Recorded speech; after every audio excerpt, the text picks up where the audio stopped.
आज का question plant के दो मेजर कंडक्टिंग टिश्यूज पर है। ध्यान से देखो, हमें दोनों का कंपैरिजन भी करना है और साथ ही रीजन बताना है कि जाइलम को डेड टिश्यू और फ्लोएम को लिविंग टिश्यू क्यों बोलते हैं। Let's use a simple diagram to make the relationship easier to see. सबसे पहले कंडक्टिंग टिश्यू का मतलब क्लियर कर लेते हैं। प्लांट के अंदर जो चीजें ट्रांसपोर्ट होती हैं, उनके लिए अलग पाइपलाइंस होती हैं।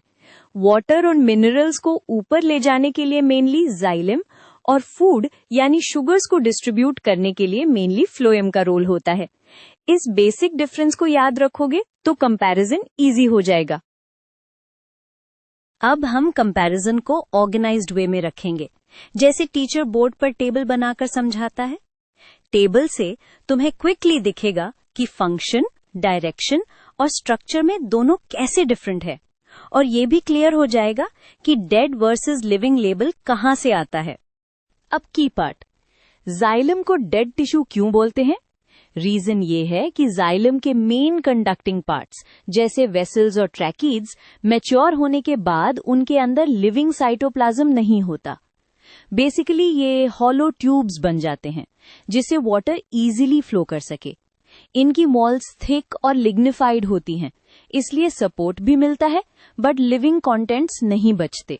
सो ओवरऑल जाइलम को मोस्टली डेड टिश्यू बोला जाता है। फ्लोएम को लिविंग टिश्यू क्यों बोलते हैं? क्योंकि फूड ट्रांसपोर्ट एक एक्टिव कंट्रोल्ड प्रोसेस होता है। फ्लोएम में सीव ट्यूब एलिमेंट्स अलाइव होते हैं और कंपेनियन सेल्स उनको एनर्जी और कंट्रोल प्रोवाइड करते हैं। इस सिस्टम में साइटोप्लाज्म प्रेजेंट होता है, इसलिए फ्लोएम को लिविंग टिश्यू बोला जाता है।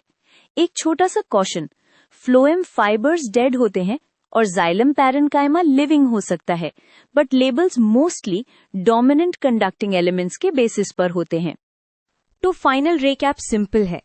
जाइलम वाटर मिनरल पाइपलाइन है जो मोस्टली डेड हॉलो ट्यूब से बनी होती है, और फ्लोएम फूड डिस्ट्रीब्यूशन सिस्टम है जो मोस्टली लिविंग सेल से चलता है। अगर तुम फंक्शन प्लस सेल नेचर दोनों याद रखोगे तो डेड वर्सेस लिविंग का रीजन ऑटोमेटिकली क्लिक हो जाएगा।